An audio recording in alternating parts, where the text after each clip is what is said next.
എനിക്ക് നിങ്ങളോട് ഒന്ന് റിക്വസ്റ്റ് ചെയ്യാനുള്ളത്, നിങ്ങളുടെ ഭാഗത്തുനിന്ന് വലിയൊരു സഹകരണം ഞങ്ങൾക്ക് വേണം. കാരണം നിങ്ങൾ സത്യം മനസ്സിലാക്കേണ്ടത്, നാളെയായിരുന്നു നമ്മുടെ സിനിമയുടെ റിലീസ്. അത് മറ്റൊരിടത്തേക്ക് മാറ്റേണ്ടി വന്നു. നിങ്ങൾ ആദ്യം ഇതിൽ ശ്രദ്ധിക്കേണ്ട ഒരു കാര്യം, പണിമുടക്ക് ആദ്യം പ്രഖ്യാപിക്കുകയായിരുന്നില്ല. സ്പാ അനൗൺസ്മെൻറ്റ് ഡേറ്റാണ് ആദ്യം പ്രഖ്യാപിച്ചത്. അപ്പം സ്പായുടെ റിലീസ് അറിഞ്ഞുകൊണ്ട് തന്നെ അന്നത്തെ ദിവസം തന്നെ പണിമുടക്ക് എന്തിനു വെച്ചു അതാരാണ് അതിൻ്റെ പിന്നിലെന്നുള്ള ഒരു അന്വേഷണം ആവശ്യമാണെന്നാണ് എനിക്ക് തോന്നിയിട്ടുള്ളത്. അതിൻ്റെ പിന്നിൽ എന്ത് ശക്തിയാണ് എന്ന് എനിക്കൊന്ന് അറിയാൻ ആഗ്രഹമുണ്ട്.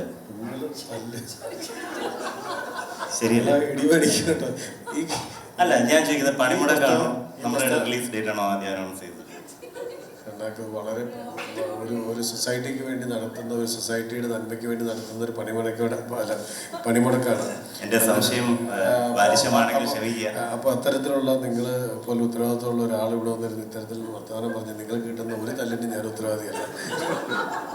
രണ്ടാമത് എനിക്ക് പറയാനായിട്ടുള്ളത് വളരെ ദാരുണമാണ്. സ്പാ ഒരു മികച്ച ചിത്രമാണ്, നമുക്കെല്ലാം അറിയാം. ഞാൻ കഴിഞ്ഞൊരു ഇൻ്റർവ്യൂവിൽ പറയുകയുണ്ടായി, വളരെ അമിത പ്രതീക്ഷ എനിക്കുള്ള ഒരു സിനിമയാണ്, ഒരു ചിത്രമാണ് സ്പാ. ഞാനത് ഏറെക്കുറെ സിനിമ കണ്ടിട്ടുണ്ട്. എൻ്റെ മേക്കിംഗ് ആയാലും വിഷ്വൽസ് ആയാലും അത് കൈകാര്യം ചെയ്യുന്ന രീതികൾ എല്ലാം മികച്ചതാണ്. ഈ ദാരുണമാണ് സ്പായിൽ അങ്ങോളം ഉടനീളം നടക്കുന്ന റെയ്ഡുകൾ.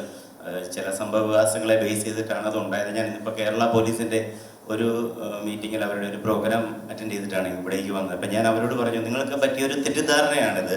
കാരണം ഞങ്ങൾ ഒരു വർഷമായി അടുത്തായും തോന്നുന്നു സ്പാ ഷൂട്ട് പൂർത്തിയാക്കിയതിന് ശേഷം. ഞാൻ അദ്ദേഹത്തോട് പറഞ്ഞു, നമുക്കിത് സൈലൻ്റ് ആയിട്ട് ഇറക്കി വിടാം, മികച്ച ചിത്രമാണ് എന്ന് പറഞ്ഞു.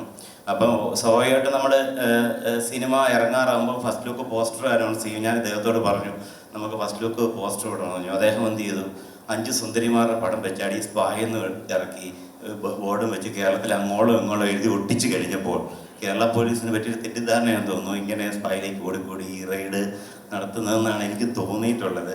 അതിനെക്കുറിച്ചും ഒരു വ്യക്തത കുറവുണ്ട് എന്നാണ് എനിക്ക് പറയാനുള്ളത്. Thank you sir. ഞാൻ ഇതിൻ്റെ പ്രൊമോഷന് വേണ്ടി സഞ്ജു നിർമ്മാതാവ് വിളിച്ചപ്പോൾ,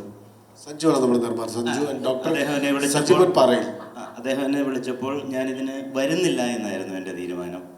കാരണം സാർ മറ്റൊന്നുമല്ല, കുറേ ഇൻ്റർവ്യൂസ് ഒക്കെ കൊടുത്തു. അപ്പോൾ ഇനി വേണ്ടാന്നൊക്കെ ചിന്തിച്ച് വീട്ടിലിരിക്കുകയായിരുന്നു.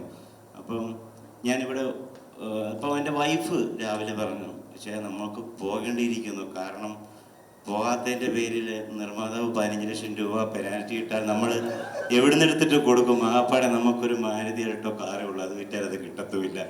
അങ്ങനെ പണമില്ലാത്തതിൻ്റെ പേരിൽ ഇവിടെ പ്രൊമോഷൻ വന്ന ഒരാളാണ് ഞാൻ.